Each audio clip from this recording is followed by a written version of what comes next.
But I think it was something I'd always had an eye to. Was I didn't want to just specialise in one particular area of leasing alone, and I knew that actually if I was going to be a more rounded, and get the breadth of experience that I thought would be important for my long-term career, then actually getting investment experience was going to be pretty integral to the overall picture. So I guess that was great because it gave me opportunity to look at from afar, from a valuation standpoint, not necessarily a sort of cold-faced transactional standpoint, but it gave me an opportunity to look at the relative pros and cons of each. But I mean, bear in mind I was 1 year into the industry and trying to work out many other things. It wasn't a definitive answer. So with every single one, there are nuances to it.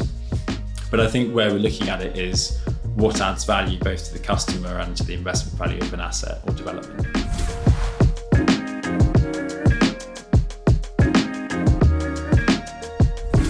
Welcome to the People Property Place podcast. Today we're joined by Oliver Knight, Head of Workplace at Landsec. Landsec build and invest in buildings, spaces and partnerships to create sustainable places, connect communities and realise potential. They're one of the largest real estate companies in Europe with a £10.2 billion portfolio spanning retail, leisure, workplace and residential hubs. Ollie's responsible for the strategy, product, leasing, investment management, flexible offices and marketing across their Office and B2B real estate portfolio. He was shortlisted for the British Council of Office's Rising Star Award in 2017 and the Property Week Young Personality of the Year in 2018. Ollie, welcome to the podcast.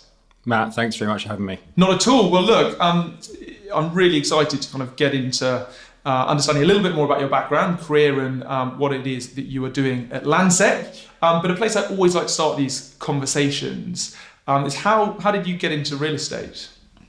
Yeah, so about 15 years ago, I guess I started in the industry, but taking us right back to university, I guess I did the classic thing of not really knowing what I wanted to do for a career. So did a geography degree, took 3 years out, had some good times, but also, there's obviously a lot of link between geography and the built environment. So was kind of heading in that direction. And then did some various stints of work experience. So a bit in my year out before university as an estate agent, maybe not the place that, I saw myself long term, but was certainly an interesting grounding and was sort of bombing around in a car, doing viewings and trying to sell houses, which was interesting at 18. And then sort of moved into more commercial spheres through sort of summer work experience in my undergraduate years, and then decided to do the Masters at Reading in real estate. So, just saw that it was an interesting industry, always had a connection with physical assets and interested in the built environment. So I guess it was those links and then sort of dipping my toe into various sort of opportunities that came about, at a young age to get some experience.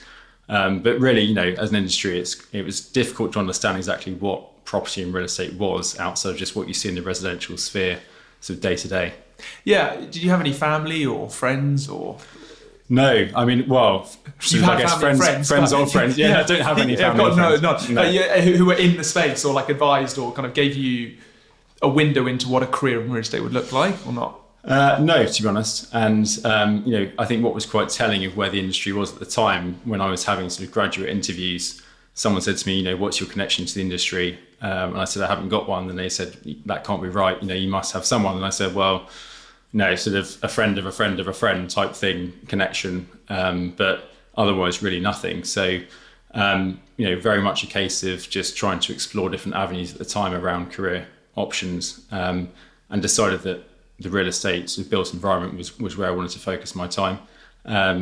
So then, through, I guess, actually the estate agency that I worked for originally, the guy who owned that, it was just a single branch estate agents, on the high street. He put me in touch with someone who works in the commercial sphere, who then put me in contact with someone else within a bigger business. And it was almost sort of through the network and sort of getting your head down and working hard and having someone willing to refer you was what I guess led to the experience and the opportunity. And what was it about the residential space that you didn't like? Was it just the transactional nature or maybe the types of properties you were doing? You're like, there's got to be a bigger investment world out there, and actually the big shiny offices are more intellectually stimulating, or? I mean, don't get me wrong. I think residential is fascinating, and I think there's a whole host of opportunities within residential as well as challenges. I think for me, it was probably, as you say, kind of moving away from more that high street, individual investor, and there's a lot more emotion, should we say, attached into those decisions, which means that 1 minute you think you're going to be selling a house, the next minute someone's disappeared because they've had a change of heart. Whereas I think that can happen in commercial, and it can happen for various reasons. But I think clearly, working in a bigger, more institutionalized part of the industry means that, as you've touched on, you get to deal with bigger opportunities and developments or products, and they have a bigger influence on the macro environment, of London and new shaping cities, as opposed to residential, where it tends to be slightly more sort of smaller scale, unless you're dealing at the very, very top end of that part of the market. So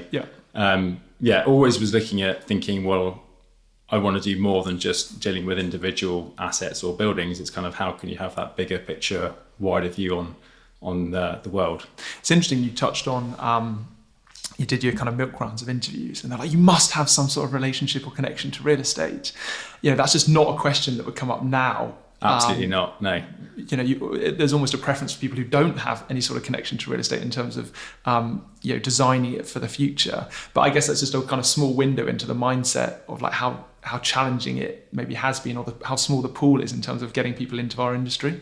Yeah, and I think if I look back on it and reflect on it, as you say, you never ask that question today. But equally, I think you might ask that question because you might think, well, how do you know about the industry? And I think that's my reflection of now having been in the industry for quite a while is, we're not very good at promoting ourselves. And if you go and ask the average, school age leaver, what is it you might want to do? Well, they've all heard of the more mainstream industries, for better or worse. Whereas real estate never really features, property doesn't really feature outside of that day-to-day residential side. And I think joining the dots between actually what the opportunity is and what the career options might be is something we've maybe been a bit complacent about as an industry. But I think, at Landsec, there's a big focus on diversity and inclusion and how we actually bring new people into the industry. Landsec Futures, which is a social value fund that's been set up with 20 million set aside specifically for that. A big chunk of that's looking at how we can support diversity into the industry through apprentice schemes and sponsorships. So looking very much at bringing people from different socio-economic backgrounds into the industry.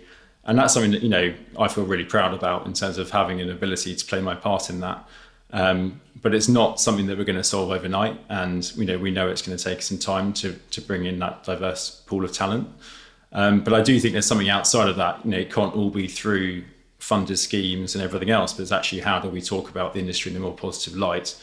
And, I think there's a lot to be done there where the world of landlord and tenant, whether that's through renting your first flat when you first move into a city after university and your experience of a landlord is probably in the main quite negative, through to commercial, relationships between office tenants or retail tenants and landlords historically has been very negative. And we've moved towards a world of, customer and partnership. We really want to change that language. We want to make sure it's a partnership and a different approach as opposed to the adversarial transaction focused approach. And that's the way it is. But that's what it used to be. When I joined the industry, if it was a 25-year lease, that was quite commonplace in the office world. And, certainly back in the 1980s with Big Bang, lots of the big insurance companies, the banks were taking, 50-year leases, 25-year leases. And a lot of those have been unwound now. But that was certainly the way it was set up, which meant that as a landlord, you were collecting a quarterly rent check and you didn't have to do a lot else. But, the world has really shifted quite dramatically from where we were. So you did geography at Nottingham, and then you did some work experience, and then you landed at Reading and you did your masters. You then kind of touched on, you did your kind of milk rounds, and you landed at CBRE. Why did you go to CBRE, the big green machine?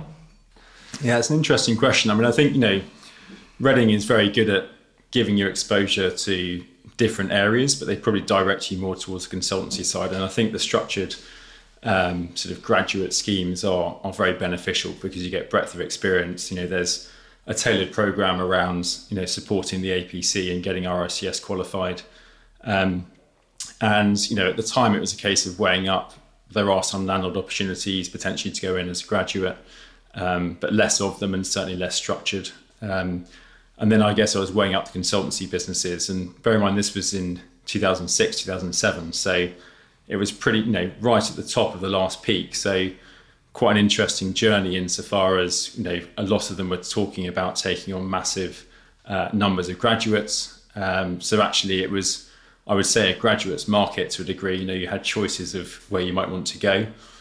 So did the usual milk round on the interviews, had a couple of different businesses, and then it was really a case of trying to weigh up what was the right one, what was going to give me the right experience. And CBRE I think is a fantastic business, but as are many of the others. And probably push came to shove in terms of decision. I was lucky enough to have a couple of offers and went for CBRE just because having spoken to a couple of people who I'd met sort of through work experience or other things to get their take on it. It felt like you weren't going to go too far wrong, and they also had a good cohort of graduates, but it wasn't sort of so expansive that it felt unwieldy. So there's a sort of level of personalisation within that experience I could see, whilst also having exposure to a market leader. So that's a very fortunate position to be in. But then going through that process, a lot of my peers from my Reading Masters, ended up falling victim to what was then the global financial crisis. And a number of different firms had to make difficult decisions and reduce headcounts, retract offers. It was an incredibly difficult time. And, I remember when I was on the graduate scheme at CBRE, my first rotation was in valuation, where I was sort of slowly notching up values and, things were looking like they were heading upwards only. And then clearly, some macro signs started appearing like, Northern Rock and the run on Northern Rock, being bailed out. And then clearly there was Lehman Brothers that followed shortly afterwards, and Bear Stearns and various others. And, you could see actually it was a really interesting but hugely challenging time to join the industry. But I just took the view of, well, get your head down and just work really hard and do what you need to do and just keep delivering, and take it as a learning opportunity. But it certainly felt quite challenging at the time. Easier said than done, I guess. Were you fortunate, because you didn't fall victim to redundancies or retracted offers? Were you fortunate in a sense, looking back, that you were in a valuation seat rather than maybe an investment or leasing seat at the time? I think so. I mean, I think, the one thing we say is that the graduates were treated a little bit differently, I think. So there's almost a sort of, a recognition. The graduate intake is the future talent for the business. So, there's a separate decision to be made. I think other businesses were in a more difficult position where they had to make more difficult decisions, to make some cuts. But yeah, I mean, look, I was lucky, and that's where sometimes luck's on your side. CBRE didn't make any redundancies of any graduates, and that certainly wasn't the case across the board. So, it was probably luck more than judgment, I would say. And the fact you weren't on a big wicket either. Yeah, well, that probably helped.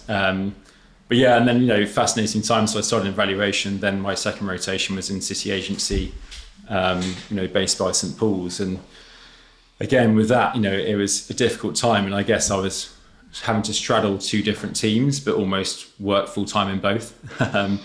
But, just took that as, again, generally my approach has been just, take on what you can within reason, try and learn from the best. And, it was a fantastic team with lots of great peers, but also, sort of experienced and senior team members. And so, every challenge that was thrown at me, I was thinking, okay, well, what can I learn from this? And certainly did a bit of diary surfing of, which projects can I get involved in, and how do I sort of continue to build my profile, but more importantly at that stage, build my experience in the industry. And had you always worked in the office market? And did you have a kind of a natural affinity to that kind of particular sector and asset class? Because probably back at that stage, it was retail and offices were probably the leading lights, and then industrials like the ugly duckling. And then, obviously you had residential, but it definitely wasn't kind of segmented or categorized as it is right now in terms of the various different niches. Talk to me about why offices, or did you not really have much of a choice in it? You just doubled down on the area you're given? Yeah, so I mean, my seat in valuation was dealing with all sectors. So I was working within a fund valuation team, and I would have certain clients. I'd cover the whole portfolio, working with my manager. So I'd be looking at retail warehouses, supermarkets, whatever it was they had within their fund across the whole of the UK. And then you had a sort of geographic patch, if you like, as well. So you'd cover all funds, but within that specific geographic area to make sure you've got that market specialism. So I guess, that was great because it gave me opportunity to look at from afar, from a valuation standpoint, not necessarily a sort of cold-faced transactional standpoint, but it gave me an opportunity to look at the relative pros and cons of each. But I mean, bear in mind, I was 1 year into the industry and trying to work out, many other things. It wasn't a definitive answer. And then when I was looking at my second rotation, the onus is very much on the individual to work out which seats or teams you might want to go into, with an expectation, obviously, that you might want to try and then stay in that seat. So it did feel quite early that I was having to try and make a bit of a call on which way to go. And, I remember having lots of conversations with shopping centre investment teams and all, the core sectors, should we call it, within real estate. So shopping centres, you say, was a big part of the market. Offices were 40% of the market. Alternative investments were a sort of small team sitting in the corner of the office, and thought, well, yeah, that sounds a little bit niche, and it probably was at the time. And industrial was quite gritty. I was valuing multi-let small industrial estates in southwest London and thinking, not sure whether this is for me or for not. Can I? Is this the stuff that I want to be dealing with day to day? I'd say some of it was led by opportunity. Where are the opportunities? Which teams are going to be recruiting for graduates? And then also thinking about which sectors are going to most interest me. And I guess the office side, I'd always admired, big cities and watched the evolution of London, in terms of skyscrapers and tower cluster and what the planning regime is and how that links back to, I guess, business and industry. So, which businesses are growing, which ones are shrinking, how does that then play into the dynamics of a real estate market? So it felt like it was the right place for me to head towards. And then I guess I've just taken on different roles over time, and tried to sort of make the best of what I can, I guess, from the sector, which has clearly gone through a bit of a turbulent time more recently. Quite. So you qualified and then you're in the city leasing team or office leasing team. Is that right? That's right, yeah. So the focus was really on the city market, but also covered Canary Wharf, Stratford, some of the South Bank and across to sort of Midtown. But it's quite a geographically focused area of London. And of course, there are West End colleagues you touch base with or national colleagues you touch base with, but the focus was very much on the city. I was working in Canary Wharf on some tenant release space there back in 2011, which was a particularly challenging time for that market. Stratford, I was working with Westfield, who were looking at mixed use development, but really off the back of creating Westfield Stratford. And they had consent for around 600,000 square foot of office space down there. So we're providing input on the office design and looking at how it could be pre-let. But this takes us right the way back to before the Olympics. So the Olympic legacy and how that played into Stratford as a successful place. And then, elements of the South Bank. So, did a little bit of tenant rep work as well, acquiring space across London. So a variety of different projects. And working with lots of different clients, which was really interesting, seeing, what's the approach of a REIT versus private equity company versus a private landlord versus, a pension fund. What are their drivers? What is it they're trying to achieve out of their real estate strategy and their office strategy? Some are more focused on capital value, others driven by income. How does that then change your advice, your approach to those different environments or client needs? So that in itself was really interesting. And then I was working on the walkie-talkie, so 20 Fenchurch Street, which back in the day was a big commitment, and the cheese grater went at the same time with British Land. But Landsec and Canary Wharf Group came together in a joint venture. So I was sort of sitting on the other side of the table as one of the advisors, or I say junior advisors, sort of finding my feet still. And that led to the opportunity to move across to Landsec. So, in end of 2013, wasn't looking to move, but the opportunity came up, and Landsec sort of knocked on the door and said, "Would you be interested?" And I guess, I wasn't thinking I wanted to move client side at the time, but it was something that I always wondered, what if something might come up, and clearly who Landsec are was certainly an attractive part of it. And just the scale of projects, at the time Landsec had a 3 million square foot development pipeline, which was committed in central London. And the remit was central London, not just the city and Canary. So I thought, well, I'm going to be learning a lot by moving into a different role and different remits sort of across the table from advisory side into ownership or developer side. But also the geographic area of where I have responsibility for and the projects I'm working on would be broader. So I could see that, the occupier markets were becoming more diverse. People were starting to move from east to west and west to east, and suddenly geography was less of a barrier than perhaps it has been historically. And therefore I thought actually it's quite interesting to get that broader experience. Yeah, because you're still segmented, don't you, geographically, and there's still, kind of tech, legal, insurance, property hubs. I guess we can come on to that now, just in terms of how the market has changed further. But the opportunity for you to kind of like expand your remit, learn a different skill set, but double down also in terms of what you'd learned already. Is that the piece that was appealing? And what was that role that you moved into at Landsec? Yeah, so I moved into a leasing director role. And essentially I had, responsibility for leasing up half of that 3 million square foot portfolio. So myself and a guy called Matt Flood, joined at the same time. And essentially that development pipeline was split in terms of responsibilities, very much market facing, looking at how we're working with, landlord advisors, with design teams, internal development teams, and actually making sure that the product was fit for the future. Is it Cat A? What's the specification? So it was quite defined insofar as the projects were either underway or due to be underway shortly, but very much focused on pre-leasing campaigns. So securing occupiers for those buildings ahead of completion of those buildings and those developments. But the remit was, central London. So I was dealing with Thomas More Square, over by St Catherine's Dock, near Tower Hill, right the way across to Paddington, Eastbourne Terrace. We had a refurbishment underway there. Victoria, Landsec has invested substantially in Victoria over the last decade, and we were, underway on a number of schemes there. And then the walkie-talkie, moving from one side of the table to the other, which was, very interesting, working with the same team but with a different hat on. And also, working, in a joint venture is great because you get experience and exposure to different ways of thinking.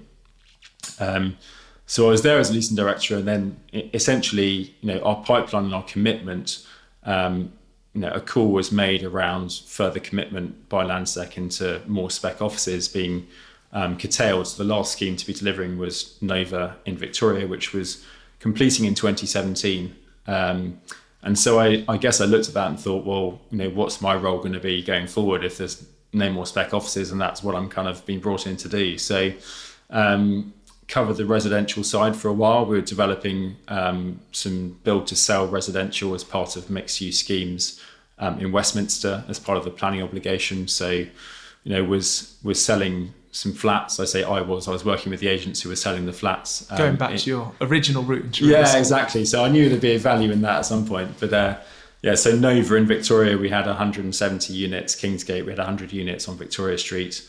At the time when I sort of moved into that, George Osborne brought in his second home tax, an additional 3% stamp duty, which certainly sort of, put some brakes on the market and made it again, a challenging time.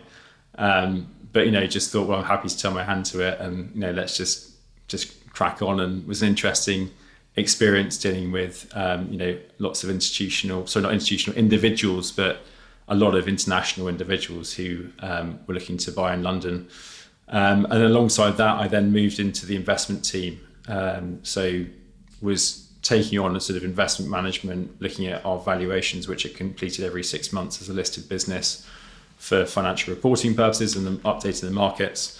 And then also looking at buying and selling opportunities. But, at that time, the appetite for acquiring was relatively constrained. And actually I still was working on 21 Moorfields, which was at the time, the former Lazard HQ going back to the 1980s was a series of buildings that various developers had a go at trying to make work, and Landsec had acquired it on a long leasehold basis out of receivership. And, a fascinating scheme, I'd say, went through the whole roller coaster ups and downs. Working with Wilkinson Air, we progressed a scheme. We got planning permission for 2 buildings over 500,000 square feet. But clearly the challenge was building over live tube lines, and hugely complicated with Crossrail to come as well. And the new, what is now open, Liverpool Street Moorgate Crossrail entrance under the building. So there's a huge amount of constraints and challenges. But as part of that, we then started to look at different occupiers who might be looking for that type of space. And whilst I was in the investment team, I was also wearing another hat, which was looking at how we might pre-lease that building. And after various sort of presentations and discussions with a number of different occupiers, Deutsche Bank, started their RFP and RFI process, and had actually worked with them in Zigzag in Victoria before that for their asset and wealth management team. So that created an opportunity to then, continue to work with the DB team, look at how we can create something that they specifically wanted to meet their sort of UK HQ requirements, knowing that, they'd been in Winchester House for coming up to 30 years and they were likely to be moving. So, it was a long and it was at times challenging process, but a really, fantastic way to learn. To the point where we went back and actually redesigned the scheme around their particular requirements. I was going to say, a couple of things to pick up on is moving from a kind of a leasing role into an investment role. Obviously not uncommon, but a different skill set. And then the second piece is historically, and correct me if I'm wrong, landlords would build their office space and then they would lease it to the tenants. There's a bit of a shift that's happening here in terms of you working in partnership with the tenant to create the product that they want. And I guess we can come on to that in terms of the evolution of that further. But can you just touch on those 2 different points in terms of the transition to investment and maybe the hats you had to wear there, and then this partnership approach with an occupier in terms of curating a space for them too? Yeah. And I think the transition to investment, took me back to my valuation days. And actually the core principles of real estate is you've got to understand value and risk. So, very much it's a case of looking at what's an appropriate return for the risk you're taking on.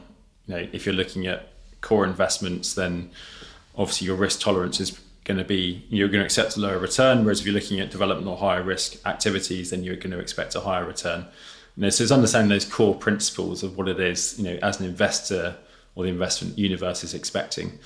And then it's trying to think about, there's quite different individuals within the investment market versus the occupier market as well. So you're sort of transitioning across and making new relationships and getting a different understanding. But I think it was something I'd always had an eye to, was I didn't want to just specialise in one particular area of leasing alone. And I knew that actually if I was going to be a more rounded, and get the breadth of experience that I thought would be important for my long-term career, then actually getting investment experience was going to be pretty integral to the overall picture. And so I think, the transition was, Landsec made it very straightforward, very supportive, at giving me that opportunity. And I think, looking back on it, I'd love to have done a bit more, but at the time, the appetite from the business wasn't necessarily to go and buy a lot or be really active in the capital market space. So I guess it sort of made me think, well, what else can I be doing? And then the 21 Moorfields piece came along. But, that deal in itself was really an investment deal, where, and moving on to your second question, the partnership piece, I think historically it would be a case of you build a building speculatively and you have your underwrite and your business plan, and you're looking at that versus the market dynamic. What is it you can achieve? Can you outperform your business plan? And clearly you're beholden to market. I think, the DB example is an interesting one because I was able to use my leasing experience and my investment experience and bring them together and actually look at how we could, drive a relative return for something that was effectively de-risked with an occupier who was going to take the whole building. Overlaying at the time we had Brexit. At the time, DB's covenant was a little bit uncertain. Were they going to get bailed out by the European Bank? All these different factors that you got to play in. So I would say, having that breadth of experience was critical in terms of just understanding the different moving parts of that particular transaction. And then coming back to the partnership piece, I think there's a greater appreciation from office occupiers that real estate, you can't just create a commoditized box. And I think even before COVID, this was the case where, the war for talent, and I think it's a term that we've been talking about for almost a decade. It's quite long in the tooth, but I think the reality is that, here we are post-COVID and the unemployment rate is still around 4%. People are the main commodity for a lot of businesses, and particularly when we are, London and the UK is primarily an economy driven by knowledge. Actually, the capital and the value of most businesses is people, and therefore the real estate is actually almost ancillary to the people. Real estate costs are somewhere between 7 and 10%, depending on the industry and the business, whereas the people are probably 90% of the cost. So actually spending an extra £1 a square foot or £5 a square foot is relatively immaterial depending on the industry. But for most occupiers who are looking at prime grade A buildings, they are thinking about real estate as an enabler. And I think, even since I started at CBRE, and doing tours with potential tenants, who would you meet? It would be the facilities manager and the finance director. And that was very much a case of, it's a commodity. That's all we want it to be. We need a home, just tick the boxes. Now there's much more influence where you have, HR are central to decision making, as are the technology teams, thinking about, well, what is the workplace proposition? And often now we have tours of employees. You have nearly always the case. We have a delegation of representatives from a business who will say, right, there's a shortlist of 3 buildings. Now you guys go out and score it. What is it the employees want? So the days of the CEO making a decision because it's 5 minutes from home, his or her commute. Yeah, it's 5 minutes from home, so that's where we're going to go. Now it's much more about the broader ecosystem and thinking about the longevity of the business based on the people. Yeah, it's a really interesting shift. How, in terms of that journey, can you expand how you've kind of taken that journey further into kind of segmenting and productizing your offering further? And I know you set up Myo. That might be a good place to start in terms of that journey and maybe how your role kind of shifted and changed. Yeah, so Myo is Landsec's flex office business. So in sort of late 2018, we were looking at what is it we want to be doing. Now clearly WeWork was going through substantial growth at the time, as were many of the other players in the flex market. And Landsec as a business was thinking, well, do we want to just be doing long-term leases and Cat A space on a conventional basis? Is the market only going to be focused on that type of space for the long term? And we sort of did a strategy review, essentially looking at, if we project ourselves forward 5 or 10 years time, if we just keep doing what we're doing, are we still going to be around as a business? And I think it's a really interesting process because we were thinking about, coming back to that point, who are the decision makers? Yes, the C-suite is ultimately the decision maker, but they're much more heavily influenced by a broader cohort who are much more interested in, what's my day-to-day experience? What's the office offering for me? And clearly COVID has accelerated some of those trends, which we'll probably come on to. But I think in terms of, why did we go into flex? Well, we started looking at different parts of the market, and we were quite clear that co-working wasn't really where we wanted to play because it's hugely labour intensive and doesn't really deliver a lot of value. I think for certain players, I can see it makes sense for them because it's a stepping stone into something bigger. But, we were typically dealing with 10,000 square foot plus, probably 5,000 square foot plus as a minimum. So say 50-person businesses or bigger. And when we started looking at the changing sort of macro business environment, and if you look at sort of the average longevity of an S&P 500 in business, it's moved from 35 years in the 1970s to about half of that in 2010. So the business cycle is moving much faster, and therefore real estate needs to be more agile to meet those changing business needs. the business who takes a 50-year lease, may well not exist in 50 years' time. Now, clearly, that's not the ambition of that business, but that's the realities of how fast the world is changing through technology and various other influencing factors. So we looked at it and thought, actually, how do we segment the market? How do we then look at which parts of the market we may want to address? And what's clear is that the SME side of it, so businesses sub 250 people, are actually a really substantial part of the economy. And looking at where the growth potential is of industry, it was clear that those smaller businesses were actually going to keep growing at pace, and weren't necessarily, then when you overlay the market side, they weren't necessarily having the market solutions to meet their needs. So that's why we created Myo, was looking at how can we address a part of the market where we thought there are businesses with interesting growth potential who we can support. Commercially, there was an opportunity, to drive higher income returns because occupiers are willing to pay more for flexibility and for service. But also this could then support our bigger, sort of more mainstream part of our portfolio, being the long let traditional space.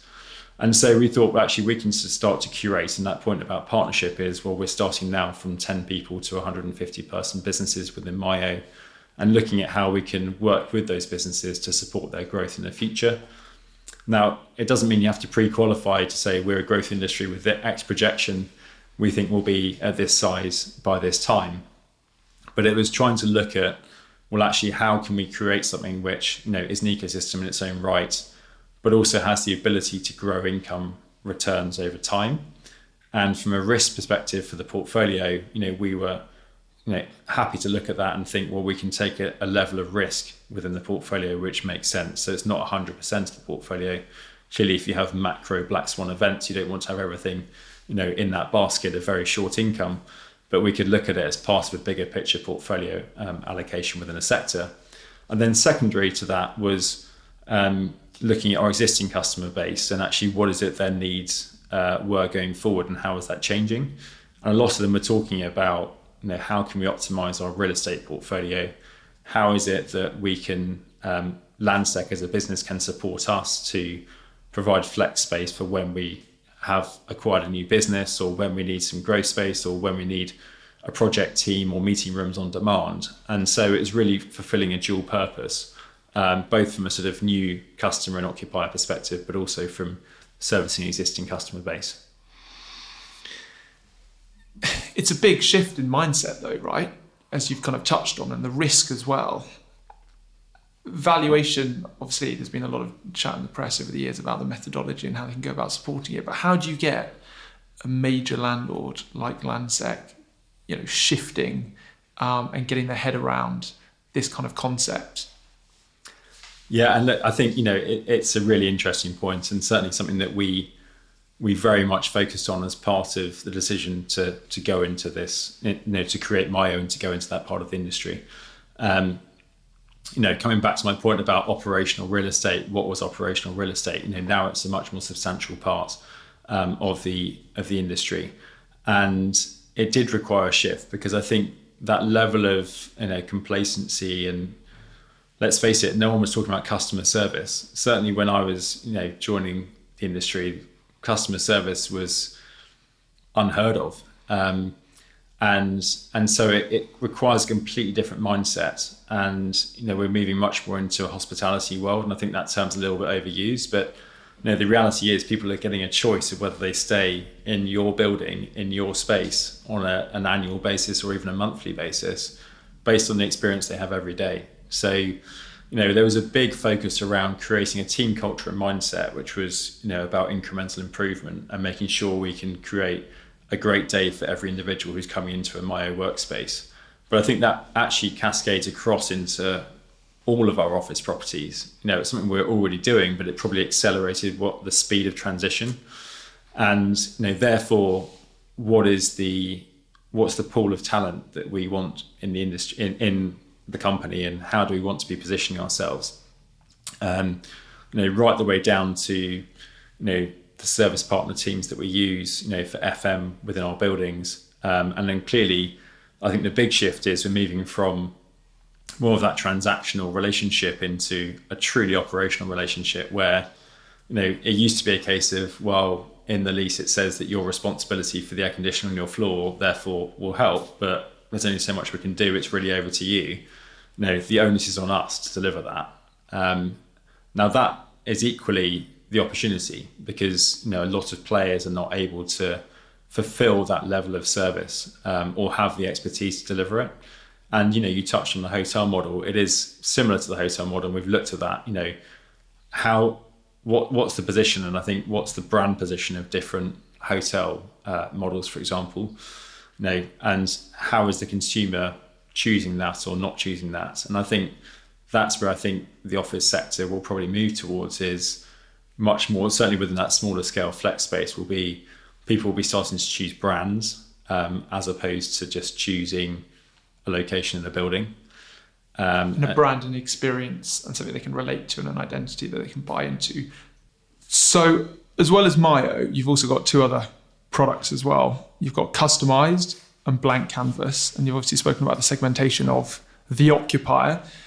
Who's buying Customized and who's buying Blank Canvas? Who are they targeted at? Yeah, so Blank Canvas was looking, as part of the evolution of our office products, how do we actually move the terminology into something that occupiers understand? I think we talk about Cat A, Shell and Core. They're all actually quite technical terms, and we appreciated that whilst the agency world and experienced market players understand that, actually if you go and speak to any end user, they think, what is Cat A? I have no idea what you're talking about. So Blank Canvas was trying to create that sort of connotation of, it is a blank canvas, you can do what you want with it.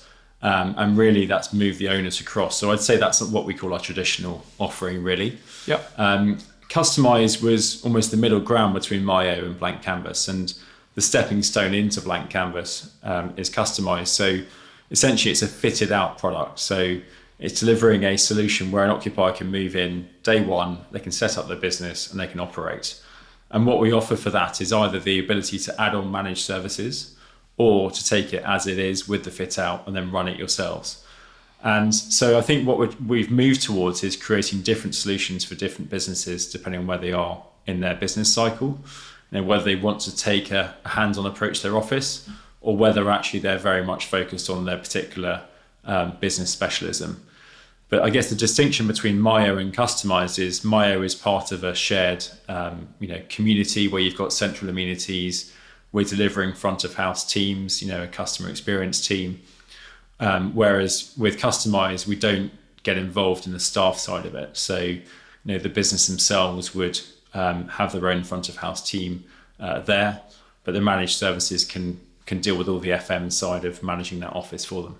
It's a shift, isn't it, away from being a real estate property company to creating an operational business as well. How did you go about doing that? And just in terms of the point of managing risk as well, because that's a completely different skill set than running a property company. No, absolutely. So I think ultimately we're looking at an opco, propco type model, where the underlying real estate really sits in the propco side, so the more traditional real estate offering. And the opco is that operational platform, which is then delivering those services. But I think the two do cross over as well. Even Blank Canvas customers, we're looking at how we curate the places that we're investing in and where we're developing. So let's take Victoria as an example. There's a huge amount of focus on how we curate that environment and how we get the right retail mix, the right F&B and leisure mix for not just the office occupiers, but for the wider community, for the residents, the tourists. But whose responsibility is it within that opco propco side? That's where the two kind of blur together, because I think we see the optimum where you have a mix of office products and you can then deliver those different services but within one building. So in Victoria at 123 Victoria Street, we've got Myo, we've got Customized, we've got Blank Canvas, all in the same building. And what we're doing is giving customers a choice. So if you're 10 people starting out, but you're growing substantially, there might be a point where they graduate or move out of Myo into a Customized offering and then move into a Blank Canvas offering if they reach a certain scale or want to take more autonomy in their real estate delivery. So we're very much thinking about that ecosystem. In terms of how we set ourselves up, we have an integrated operations team. And I think we feel that's really a point of difference because we understand day to day, our teams are on the ground, front foot at the coalface with our customers, understanding how the buildings are operating, what the pain points might be, where we can improve service, right the way through to having our help desk for our customers, who are logging tickets with issues integrated within our business as well. So, we've always had a hands-on approach, and I think that's where the scale of Landsec as a business is beneficial and is a differentiator, because we can really own that end-to-end journey and day-to-day relationship with the customer. Where does the actual physical leasing of the space and that journey in terms of kind of tenant or customer acquisition come in? Because you've been on the other side of it, and I'm sure it was very transactional. How do you go about trying to nurture those leads and then get that particular occupier customer into your building? Because I guess once you've got them in, you've then got hopefully the products to keep them sticky and retain them. And that's where you offset the risk, I suppose, compared to kind of the longer traditional lease piece. But it's that first bit and that marketing element. Can you just share a little bit of insight into that? Yeah, so I guess we look at that both at the asset level and also at the platform level for Landsec, more broadly. And clearly we take a different approach depending on which product it is. So Myo, is much more tailored towards the broker market, where our customer acquisition strategy is some direct online, a lot of it will come through the broker platforms. And therefore we have a specific leasing team who are working in that segment of the market. And then on the more traditional side, we've got our portfolio team who are looking after the asset management of those assets and working with specific agents, both landlord advisory agents and tenant rep agents. So we're covering all aspects of the market. And I think what's interesting is looking at, again, how different occupiers are using different acquiring agents or brokers to fulfill different needs. And I think where the opportunity is potentially is having those two a bit more joined up, because they're still quite distinct. But I think, you can see, even with a lot of the bigger players and the agency players, they've created specific flex broker models and teams to fulfill that need. And if you look at, corporate real estate sentiment surveys, the expectation is flex will become a bigger part of their overall portfolio. But, it's still going to probably be 20% is the average proportion of their overall. So, we're very much looking at how we address all parts of that market and how we tailor our approach to different customer need. But, in terms of customer acquisition, I think, the point for us is around brand recognition. And do people recognize Landsec as a brand, or, are there other brands that stand out ahead of that? And is decision making led by brand, or is it led by location and cost? And I think at the moment it's still very much the latter, as opposed to maybe thinking about, well, I want to work with that particular owner or landlord or operator. But we have seen some shifts around that. So we've been working with some of our existing customers and working on real estate solutions specifically for them, which could be very much targeted on ESG, for example. So sustainability is a huge challenge for the industry, but for us as a market participant and Landsec as a business, we have identified our transition plan to net zero, and by 2040 we're the first listed company to have a science-based target in 2016, and we're making great headway on that. But it's then the rest of the industry, all of us working together to make inroads into that. And as an industry, real estate is 40% of global carbon emissions, so there's a huge issue and a huge challenge that we all face. We need to play our part in that. But equally, customers and occupiers are wanting to make more of a difference themselves. And interestingly, when you speak to those decision makers, it's led by the talent. Again, this comes back to the same theme, but the talent, who are the graduates they're going to be recruiting, who are much more discerning about what's the quality of their environment, what's your, as an employer, what's your approach on recycling and what's your impact on the environment? Are you in a net zero carbon building? These are the types of things that are going to become more and more important for employees going forward and graduates coming out, looking at which employer they may choose to work at. I guess you touched on earlier, or maybe you didn't, maybe I've made this up completely, but I always think of the example of, say, the big four. If you're going to go and join one of the big four, how yes, you can distinguish. They might have stronger teams or particular sector specialists, but the office is all, because they don't sell a physical product. The office is almost a representation of their wider culture. And I guess the point you're trying to make is, or the point you're making very eloquently is, having that best-in-class office, whatever that might look like, that is representative of their brand and culture, is absolutely paramount for the success of that business moving forward. Absolutely. No, you're absolutely right. And I think, that's the point, is that real estate is a representation of the brand. But, I think what's fascinating is when it comes to decision making, there's all kinds of different charts and metrics now. And, when we're thinking about new developments or we're thinking about acquiring assets, the criteria of what you might need to consider of what makes a building successful and therefore will create an investment value which will deliver the right return is becoming more and more complicated and more challenging as a matrix to understand. Because it used to simply be a case of location. Now, location will always be hugely important, but there's so much more to it now. So, what is the commuting pattern? What are the transport links? Link back to location, but then it links into what are the amenities? So how much amenity is there surrounding a particular asset? And what's the breadth of choice? So if, more junior members of team who have less disposable income want to go and grab lunch, what are the options for them, through to what is the fine dining option on my doorstep and how far do I have to go?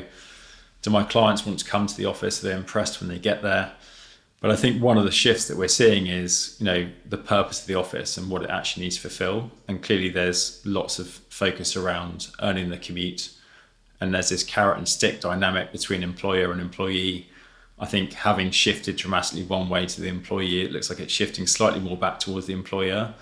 But there's no doubt that real estate and offices have to work a lot harder than they used to earn the commute and to make people feel like they want to be part of, a business and want to be there day to day. Landsec has sold close to 2 billion quid's worth of office real estate and diversified away from big holdings in the city. Can you just expand further, just in terms of like the locations and the sub-markets, and maybe the move away from particular regions or areas where you'd maybe classify insurance as an obvious one, and it doesn't look like they're going anywhere else, but the creative or tech or other sectors, in terms of where they're positioning themselves within London as an ecosystem? Yeah, I think in terms of our investment strategy, we're a long-term investor in offices and very much believe in that, despite the headwinds we're seeing in the industry at the moment and the sector at the moment. But I think, we're very much focused on where is it we can actually add value. Where in some of the instances of where we sold buildings, they've tended to be single let assets. So 21 Moorfields, for example, 1 New Street Square sold more recently. They're single let assets where ultimately our ability to drive additional value is quite constrained. And the return that we'll be receiving for holding those assets long term is not going to be the best use of our capital going forward. We're targeting returns and we're able to take a bit more risk than that. So we're looking at more development activities or opportunities where there's more asset management through multi-let assets, for example, through clusters and estates where we own multiple buildings and can move occupiers between different spaces to drive rents and performance of those assets. If it's single let for us, for DB, for example, with 21, what they really wanted from Landsec as a partner was delivering a UK HQ, which fulfilled their brief. They didn't want us to operate the building. It's an FRI lease, so essentially that means that they have control of the whole building. They operate it, they have the staff, there's no service charge, they manage it themselves. So, for us, actually, we're in a fortunate position to be able to deliver a fantastic building for them. But then our ability to add any value for the next 25 years was very much constrained. So, we made the call that it was right to exit that investment and then redeploy that capital into new opportunities. Some of that will be looking at the growth of Mayo, some of that will be looking at other areas of the UK as well. So through the acquisition of U&I, there's a focus on mixed use urban regeneration across the UK. And a number of big cities. So, for example, in Manchester, we bought 75% of Media City, which is where the BBC have their studios. and there's a whole mixed-use campus there. And then at Mayfield, a 24-acre development site next to Manchester Piccadilly Station, there's a hugely exciting 1.5 million square foot mixed-use master plan where we are looking at bringing forward the first 2 office buildings and starting on site shortly. So, that's just examples of where we're looking at moving outside of, I guess, what's been the traditional mainstay for Landsec of London focused on the office side. We're now looking at where we can actually diversify into regional markets as well. And then clearly we'll be looking at other sectors, outside of just offices. So, we're looking at that at the moment. There's lots of talk about life sciences. There's talk about creative industries, innovation hubs. There's lots of different buzzwords, but actually, I think there's some interesting different dynamics at play around sort of central government support for certain growth sectors. I would say, the challenge is at the moment the UK is not necessarily known for a particular specialism, and maybe the government's not putting its money where its mouth is in the same way that, say, the US are. But I think there's a huge amount of opportunity, and what we're looking at is how we can adjust our approach to meet those changing needs. Talk to me about why you use the term workplace rather than office. And I guess if we rewind the clock further, business space, industrial and offices, I haven't heard the term business space banded around for a long time. Can you just talk to me about that evolution and like what workplace or workspace, means to you in the business? Yeah, so workplace is really, thinking that the office can no longer be the connotation of the office. And I think if you Google 1980s office, you just get this picture of a sea of desks, in cubicles, or certainly in the US, cubicles, which were pretty soulless. And I think where we're trying to move from is the term office has relatively negative connotations at times. But also it's, workplaces addressing the fact that there could be creative studio space, it could be life science labs, it could be, all kinds of different uses where it is B2B, as opposed to just office space, which is often, just standardized office space. And I think post-COVID, it's probably also a case of offices are not a particularly sexy term. I think if you say to someone, a friend, what's your view on the office? They will have quite diversified views on the office, depending on where they work, who they work for, whether they commute and like the commute or don't like the commute. I think there's some challenges around that as a term because it's not particularly favourable to some people. And I think even if you, again, coming back to the customer point, most of them have workplace experience teams now where they're looking at actually what is the employee value proposition, i.e. how are they supporting their teams to be productive? And yes, there is an office as part of that, but there's a whole host of different spaces where they're enabling their teams to work. So that's part of the shift. And I guess it's giving us breadth to look at those different industries and make sure that we've got the ability to scale in different growth areas. You touched on earlier in our conversation, like the minefield around building certification. How do you see that? Do you put particular certificates against particular buildings, or do you kind of have a house view in terms of which ones you want to badge your name against? How do you navigate that? Yeah, it's challenging, and look, there's every day there's a new certification that comes out. It's got to come back to what's adding value and what's not. And I think it's not a badge; it's a statutory obligation. But EPC, as an example, is a government requirement and a measure of the energy performance of a building. But even that in its own right has its challenges around how it's actually measured. It lasts for 10 years, so something that's measured 9.5 years ago might have an EPC B, but under the new criteria it would probably be a D or worse. So with every single one there are nuances to it. But I think where we're looking at it is what adds value both to the customer and to the investment value of an asset or development. So as an example, the WELL portfolio, so the WELL building accreditation, we are actually adopting that as part of our wider portfolio strategy. And really that's focused on the indoor environmental air quality and so 10 factors basically that will influence the productivity of individuals. So access to light, access to F&B, what the water quality is of the building, and there's a rigorous testing process for all of those. Now the challenge is that comes at a cost and it requires resource. So is that the best thing for us to be doing? Does it stand us apart from others? We believe it does, and we believe that those factors are going to be increasingly important. Back to what is it that actually the office is trying to fulfill? It's trying to create a productive and flexible environment for employees. But then you've got base build accreditations as well. So, there's clearly BREEAM.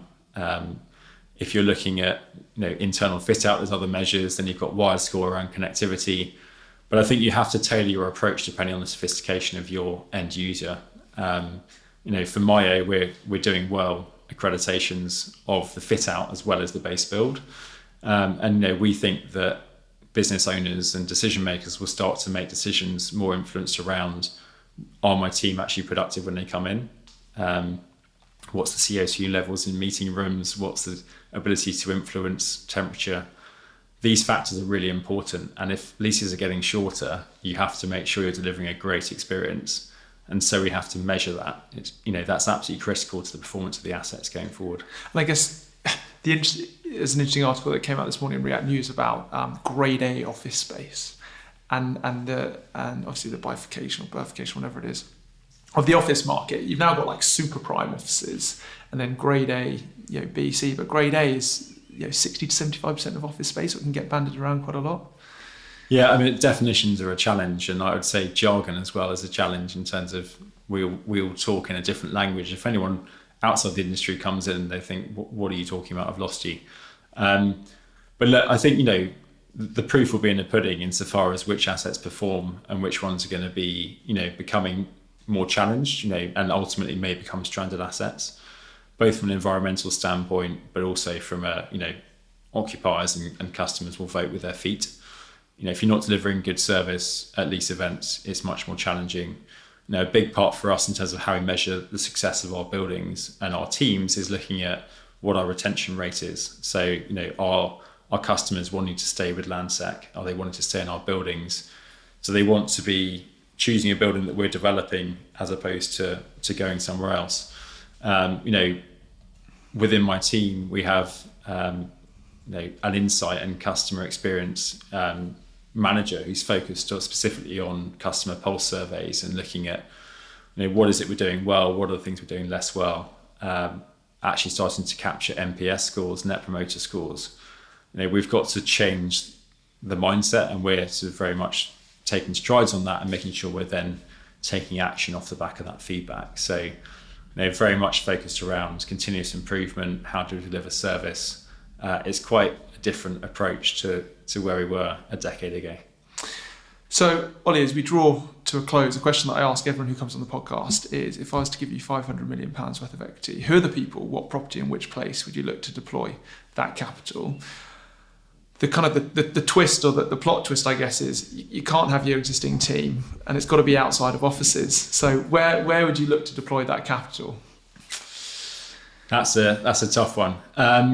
Look, I think ultimately operational real estate, I think, is really interesting. And clearly that's a broad segment, but where there's a recognition that customers are willing to pay more for shorter leases or commitments, there is a really interesting income opportunity. And I think if you look at the dynamic of, say, student housing as a sector and how that's evolved, or other sectors which are operationally focused, I think senior living is going to be a really interesting part of it. There's no doubt the residential markets will be interesting depending upon sort of government regulation and tax. But I think those sectors are very interesting. And I guess the question is also going to be, retail. At the moment, retail yields look quite attractive. Now you've got to pick your winners, and you've got to make sure you're choosing the right locations and the right assets. But I think with the right operational platform, I think there's a real opportunity in retail where yields can be 10% plus. And if rental levels have got to a sustainable level, then suddenly there's growth potential there as well. And in terms of the place, are we talking UK? Are we going to cast the net wider, or are we going to be quite niche in terms of the geographical area that we're going to be focusing on? I feel I'd be going way outside my specialism to say other markets, but I think the UK has got a really interesting dynamic. And certainly when you look at, say, senior living, we've got an aging population. We've got to address that. There's a housing shortage. We've got to see, an aging population. Those factors together mean that, that segment of the industry has got growth potential, I would expect. But I guess the challenge around that will still come back to, it is very operational. How do you have the right people? What's the operator model? Are the operators actually able to be solvent and deliver a great stable platform for an investor? I think there's a whole host of issues around those nascent sub-markets and subsectors within the industry. Well, look, Ollie, thank you so much for joining me on the podcast today. I've certainly learned a tremendous amount about the office market, and I know I've got a lot more questions that I could ask you, and I guess we could just chew and ruminate and go on for a long time. I'm excited to see what you and the team at Landsec go on to do in terms of the products that you continue to build and how you evolve and stay ahead of the curve. But yeah, once again, thanks for joining me on the podcast today. Thanks, Matt. Thanks for listening to this episode of the People, Property, Place podcast. If you found it insightful, feel free to share it with a friend or colleague. Subscribe, give us a rating, like or comment. It helps tremendously. It'd be great to hear from you on LinkedIn.